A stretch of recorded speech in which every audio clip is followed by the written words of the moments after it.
The lost art of forgiveness. The battle. Who's fighting? If forgiving were an easy thing to do, we would all be employing it as a healing technique and having excellent results. What results might it give us? Have we even wanted these results over the past 100 of years? My educated guess is that we haven't wanted the love, support, and peace. At least, society-wide, we haven't. Why might that be? All I see in our modern world today, which has actively and mostly successfully taken over all other worlds on the planet, is consumerism. A contest of having the most of something, having advantage. It began with wars, which were said to be about ideology, land and resources. Now it's about our human attention, which translates into dollars and therefore an increase in luxury and advantage for almost everyone. The sales pitch sounds great. It's great if you're the winner. Not everyone can have the most advantage. There is a glitch in the system. People are less and less happy the more convenient their lives become. Perhaps there needs to be some level of fighting or striving for something to give the human being a sense of purpose. And if this is so, then we are seeing the context for a fight emerging. We're getting closer and closer with each generation and the advent of technology. Things are starting to get very difficult for humans on Earth. They are now used to a certain level of comfort, and yet they are becoming less and less happy. No one really wants to give up the easy life, and while they're looking for things outside of themselves to create happiness, they are falling down. Rung by rung, they find themselves having fallen. Some people are starting to wake up to the battle they need to fight. It isn't with big business and government. It's an inner battle that must now be fought and won. The winner will be joyous from the inside rather than chasing happiness from the outside. Is that a battle you can get behind? If your answer is yes, let me share with you an important context which has contributed to the creation of this battle. It's only when you've fully turned your back, grass might be greener, etc., 180 degrees on the joy creation, that you come to your first understanding, because it's gone and you begin searching for it. You might notice the difference between the happiness you find and what you remember having before. As you search, you keep turning and come full circle, just 360 degrees. You'll be armed then with the knowing of what you missed, because you know how you worked to get it back, and you know you deserve it. You feel the enjoyment of being reunited with joy. Appreciation and gratitude are no longer sought after or have to be imagined. Joy is now present within you. Your joy will be a memory to recall any time you want. It's your state of mind, which cannot be stolen, not even by you. This is the battle. Today's world is the context of having turned away a few generations ago. So the individual doesn't quite understand. They are in a multi-generational war. Our thoughts, beliefs and behaviours regarding relationships are at the core of our new battle. It may even be why the modern person finds the battle such a difficult endeavour. I learned about relationships in its deep and loving sense from Hawaiian spiritual culture. Let me share, to my best recall, a little of what I learned directly from Kumu Lawrence. Do you pray only on Sundays at church, or do you pray elsewhere? Kumu asked the group. The group gave a smattering of answers, which included not only on Sunday. They said they prayed before they eat and when they need help with something that isn't going so well. Hawaiians pray all day long. This is because everything is part of Keakua, the creating force, and permission is asked for and thanks given for each and every action. Nothing is assumed or taken for granted. A Kanaka Maoli works with Keakua like equal adults. Their relationship is built on mutual love, truth, trust, and gratitude. It's not the same in the modern world, is it? Kumu continued to explain why he'd asked the question. I can admit that when I learned this with Kumu Lawrence in 2010/11, I didn't get it. I understood what he said, but I didn't know it. I had never lived like that. My modern concept of God was like the parent-child relationship. Actually, that was only an idea I'd noticed. I'd never actually known God as my parent either, and certainly not as my equal. Now I've experienced being the hands and mouth, so to speak, of the creating force. I've been puppeted, and I have had others be puppeted for my own learning. I understand my role and how to follow along the plan which is set out. I now enjoy my relationship with the creating, and I now know how to explain it to you. It's kind of the same as how I used to run my English classroom. All the same value, just different roles to play. If you were assigned to my classroom as an adult language, literacy and numeracy student, you would walk into a space like no other. We had time to laugh, talk to each other, have extra breaks, and there was no slacking off. When I left a 3-year-long stint of teaching at St Albans in northwest Melbourne suburbia in Australia, I gave my 40 lovely students a chance to write me a goodbye letter. Those letters used to make me cry for years afterwards. In only that short space of time, we had all touched each other's hearts and had an effect on each other's lives. Here are a few things they wrote. You are not like any other teacher I've ever had or will have. You taught me how to learn without you so I can keep building my life. You taught me that I don't get what I want, I get what I expect. Now I know how to improve my life. I still have a little tear in my eye and a welling in my throat when I even write these sentences. You see, to me, everyone has the same value. I expected everyone to do their job in the classroom, me included. I asked them to work together and help each other. I asked them to look after each other. I asked them to treat everyone with care and kindness. We even experienced the breakdown of internalized racism, while students from very different backgrounds showed each other respect and kindness as a form of love. I created a kind of learning utopia, and my students really did learn well in this environment. They learned at the pace they wanted to, according to their needs. My job wasn't really to teach them English. It was to help them understand what their perceived needs are and then help them realize a way to fulfill each one of them.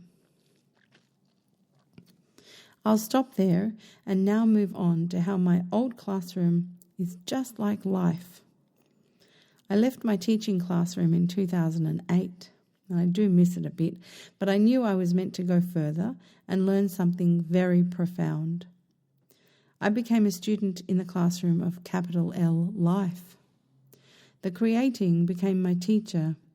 In the beginning, I had no idea who my teacher was. It kept being many different avatars and a faint voice in my thoughts.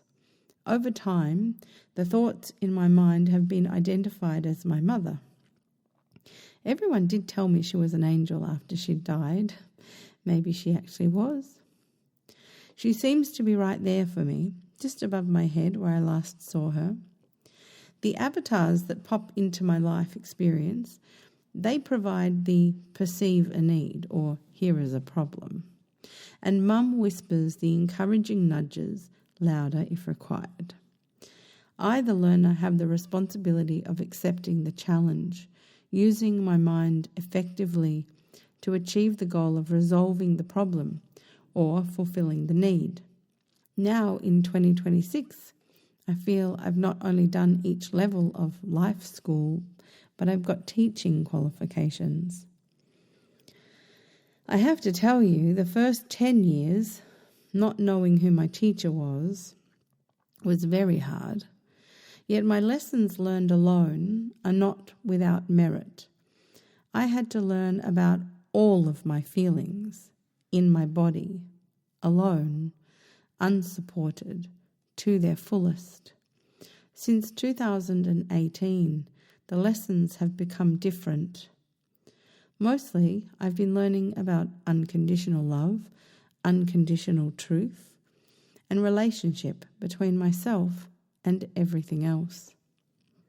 So just like my students wrote me a letter because our time together was over, I'm writing out my experiences as I teach through the story of those experiences. My teacher is watching and listening to what I've learned and integrated into my mind, and therefore into my life. I'm sure it's my mum's kind of fun. Maybe the creating is hanging out watching too.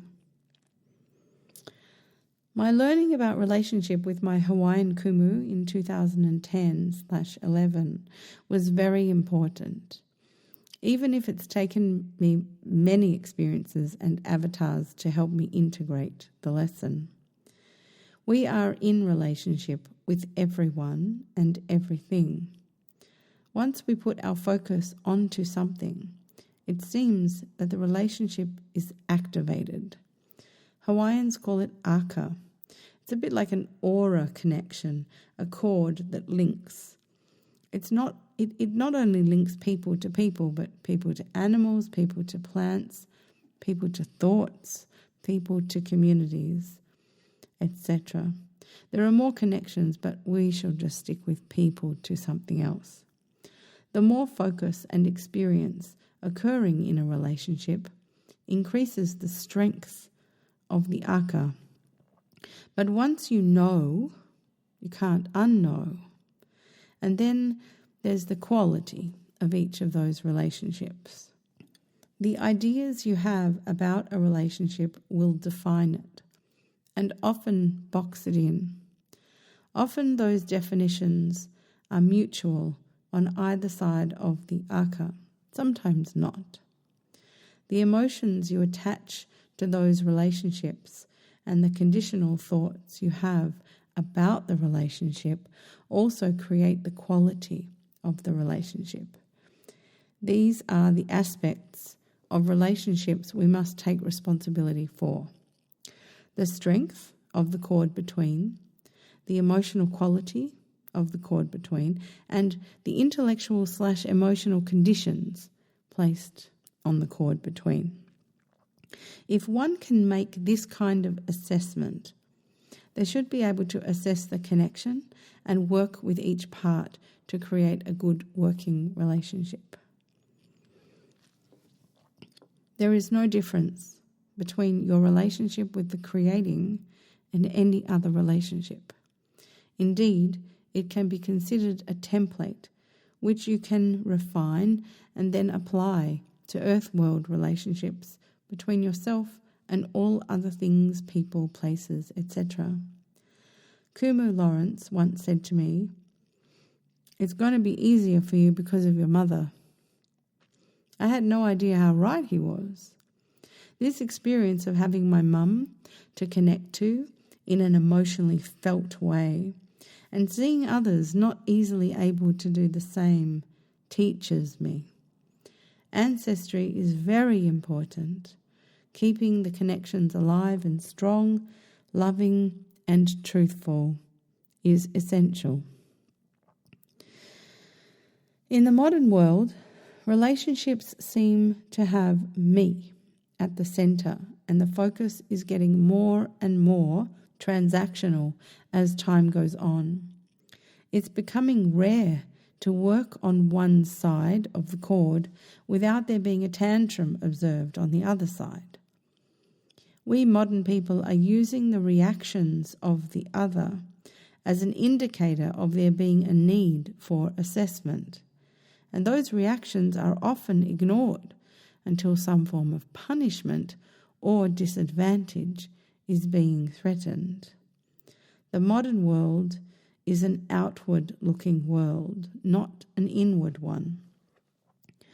The modern person seems to have only the ego, just one personality of the mind, in charge of relationships. I rejected the modern world and most of its ways in 2008. It had made me tired and sick and mostly terribly unhappy. I was looking for something that wouldn't hurt me and might be supportive and one day loving and kind. My expectations of myself had to improve once I fell in love with the Indigenous model of life. The true meaning of Indigenous is from within. I never wanted to become Hawaiian. I wanted them to show me how to return to my own Indigenous roots. They happily did. How does this concept of relationship connect back to our theme of forgiveness? Forgiveness requires first faith and then trust. Ask yourself honestly, what is the quality of a relationship if you don't have any faith, any ability to step outside of your doubts and away from disbelief to be able to trust? Would you even bother with the relationship? I know my answer. This is exactly why in the modern world model of life, where the protective ego runs the relationships, we often opt for transactional and conditional relationships. Let me tell you something. The creating doesn't do conditional. The creating is more inclined to do the waiting until you let your ego have a rest. I am personally at that point now myself. If you can't get yourself to have a little faith, to learn to trust, and you opt only for conditional love and truth, then you can't learn the blueprint relationship. You are going to have to rely on whatever your ego has learned from its earth world teachers. Just follow the map you're given, draw only between the lines, etc. I can tell you without any doubt that doing that is extremely limited. And once you have tried that way of living, you may just be ready for the battle this chapter is trying to teach you to be ready for. Let's have a look at the mind and its 4 personalities. Of course, this is a concept, as there's no way to physically see or identify a personality of the mind. It does use neuroscience to speak about the different sections. I'm referring to reading I've done of the following text: Whole Brain Living, The Anatomy of Choice, and the 4 Characters That Drive Our Life, is a book by Jill Bolt Taylor, Doctor, a neuroanatomist and the best-selling author of My Stroke of Insight, famous for her TED Talk about her own stroke experience, published in 2021 with a paperback edition in 2022. The book builds on her neuroscience background and personal recovery to explore how the brain is divided into 4 distinct characters that shape our thoughts, emotions, behaviours, and choices. This reference is from grok@x.com. Here's an example of my 4 brain personalities. First, we have Sally. Sally is my secretary. She can organise anything and anyone. My Sally is pretty fast and hard-working. Her brain cells are in the left thinking brain. Then there's Baz, my bodyguard, protector extraordinaire. Baz will go to any length to protect me and make sure I'm not held in any kind of threat. Be careful of this guy. He's been watching everyone and everything for my entire life and sending all the little details to Sally to file. Baz functions through the left emotional brain. The left brain is all about the details. Baz is looking out for danger signs mostly. And Sally, she's all about the cataloguing. There's a bit more to it, but that's the vibe. The left brain is very much about the earth world.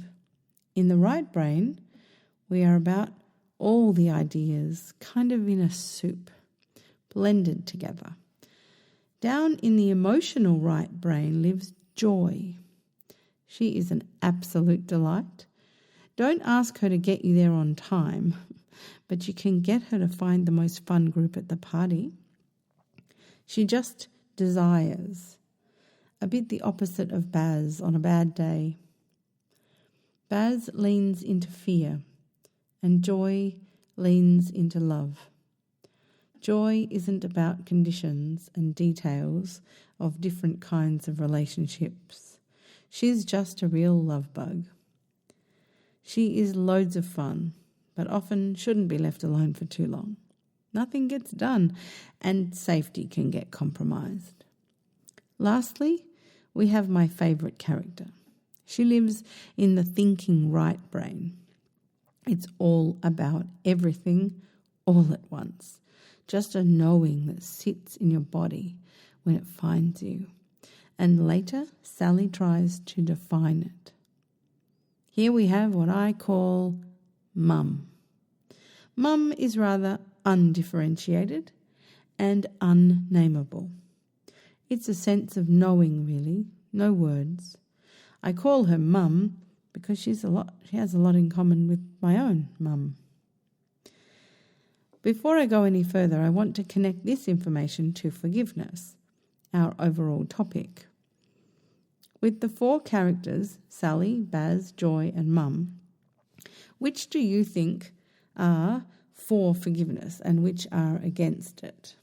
Take a moment and have a guess with your intuitive brain personality before I continue to explain.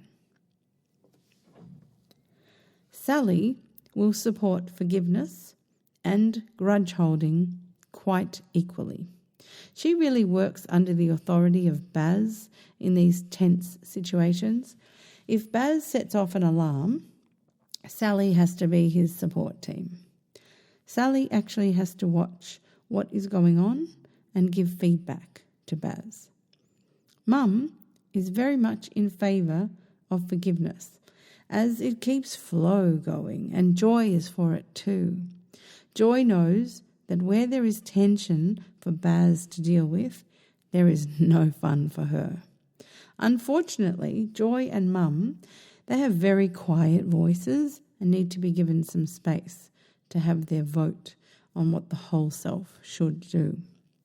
Baz can get very, very loud, and Sally just has to keep up with everyone about everything. Which personality do you think runs the ego protective programs? Yep, Baz, the loudest and often most obnoxious personality character. The only character which does not see any point for forgiving. Baz will often get his way. He just has to speak or yell the loudest and everyone follows his lead. He's the one who has tantrums or sulks in the corner. He will force the body into fight, flight, freeze or fawn. He can be such a shoot first and ask questions later kind of guy. Of course, I've just named him as a masculine. He isn't either masculine or feminine. We've discussed faith and trust in the previous article. Which characters are involved with these ideas? Let's look into faith first. To have a little faith, one needs to suspend disbelief and doubt. These are detail related. Sally can pull up every memory and can even suppose into imagination. She doesn't deal with feelings. That's Baz's job.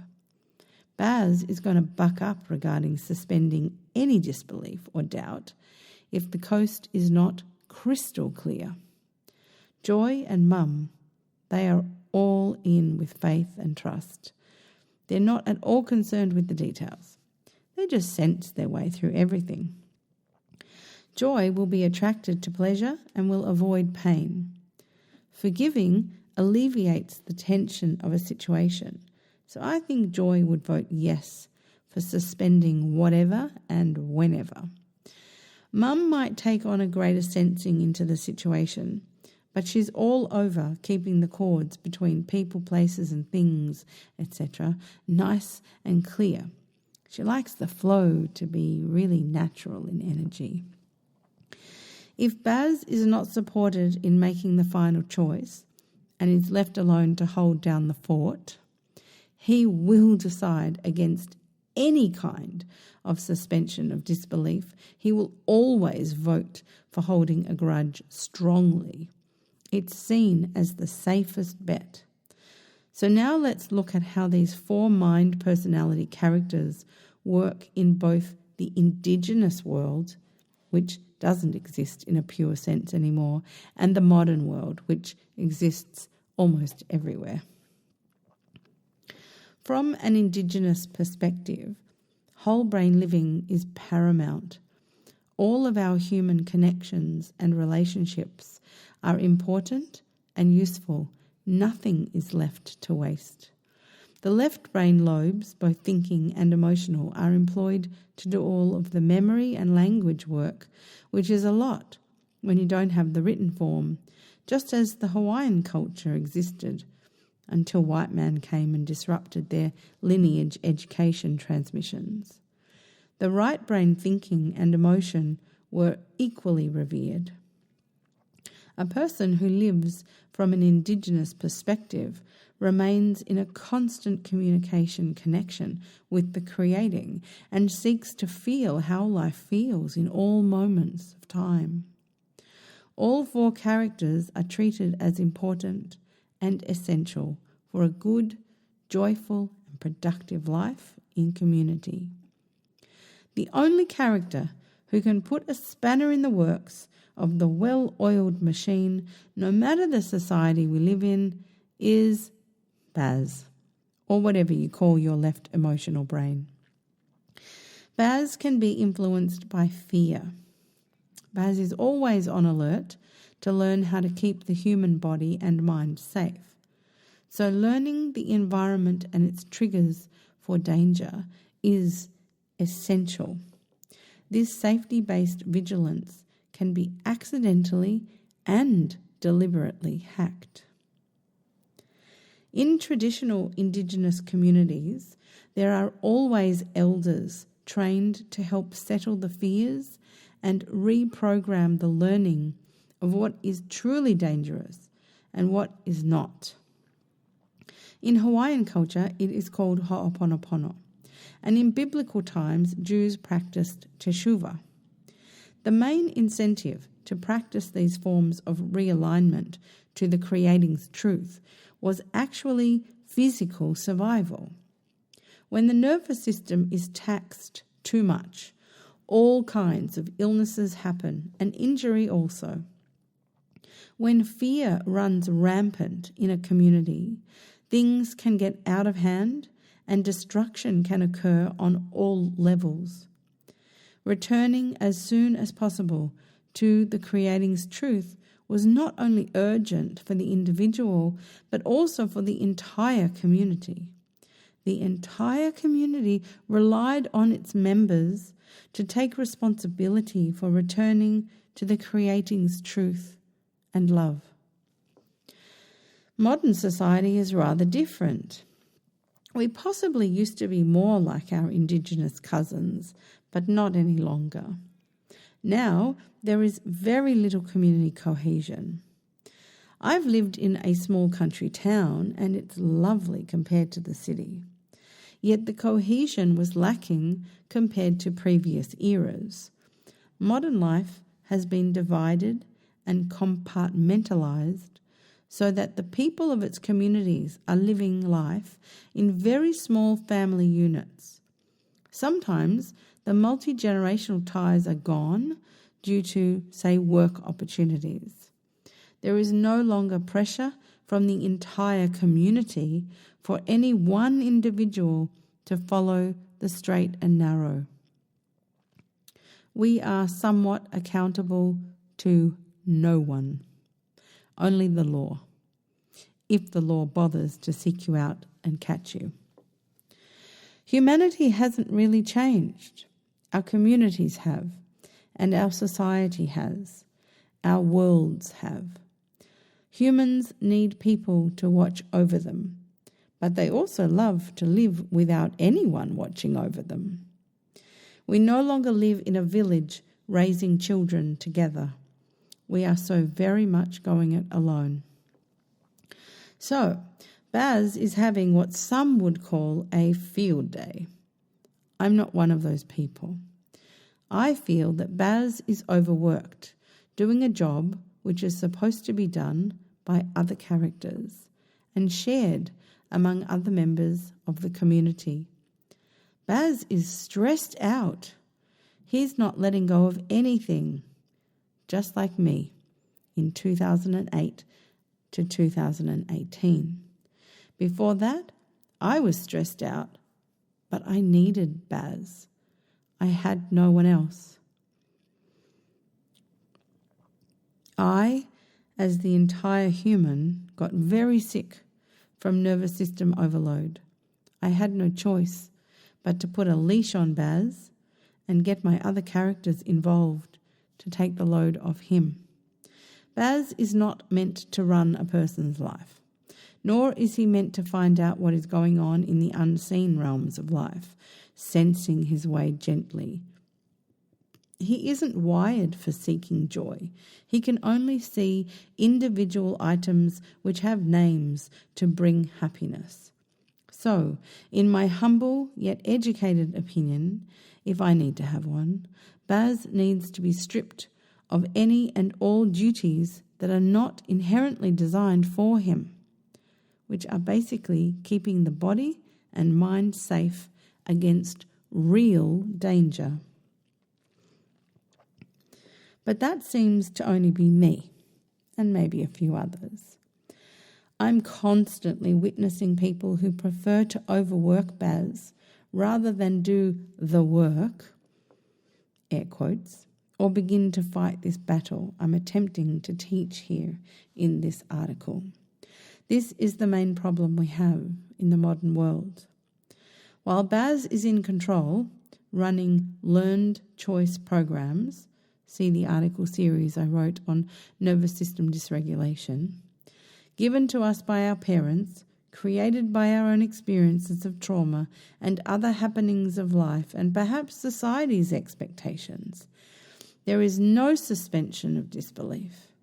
Doubt reigns like the king on a throne. There will be no faith had, no trust built, and certainly no relationship of any kind of equal footing between man and the creating, the force of life. Lastly, I want to touch on how to level the playing field and aim for a win. What is that win anyway? The win, to me, is the ability to take control of one's own mind.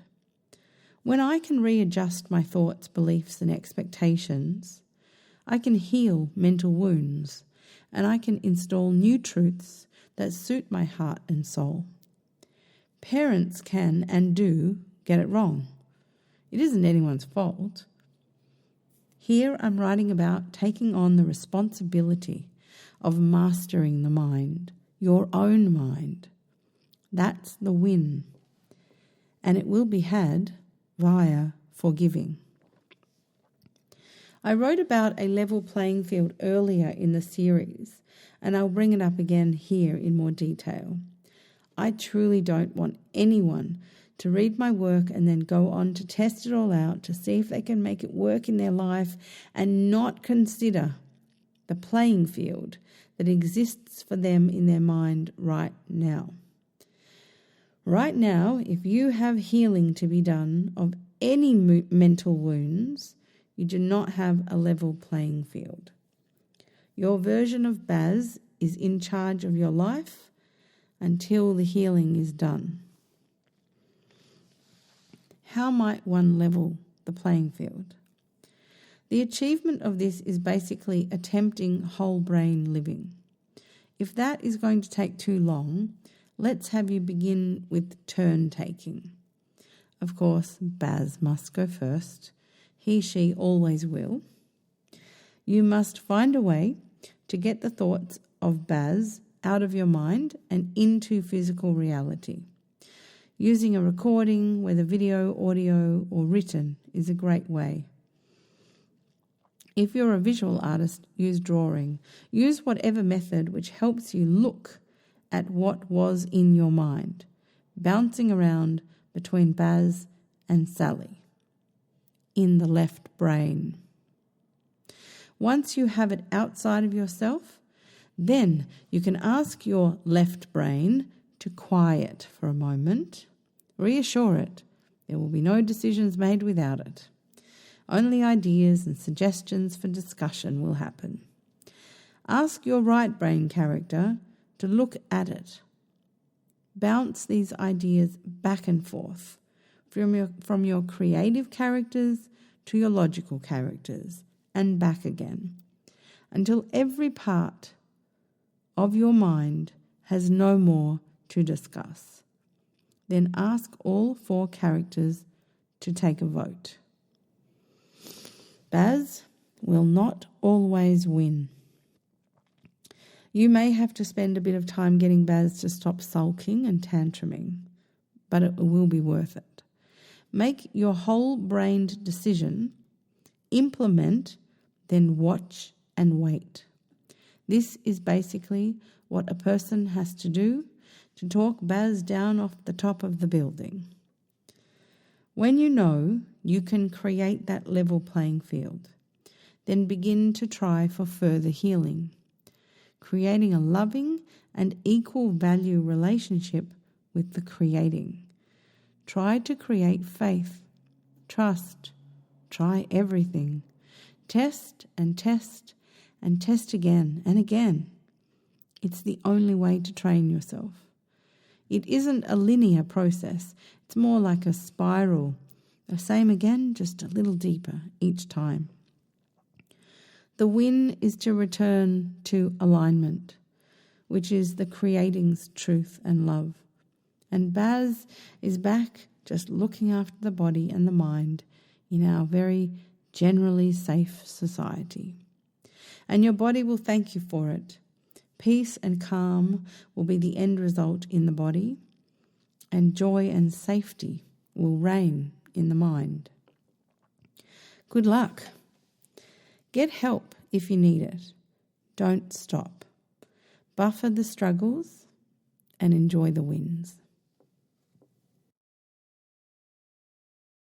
Hi, I'm Joanna Ruth from Tarot with JoannaRuth.Online. Hi, I'm Joanna Ruth, and this is your doorway to spiritual literacy. Why not come on in and learn some foundations together?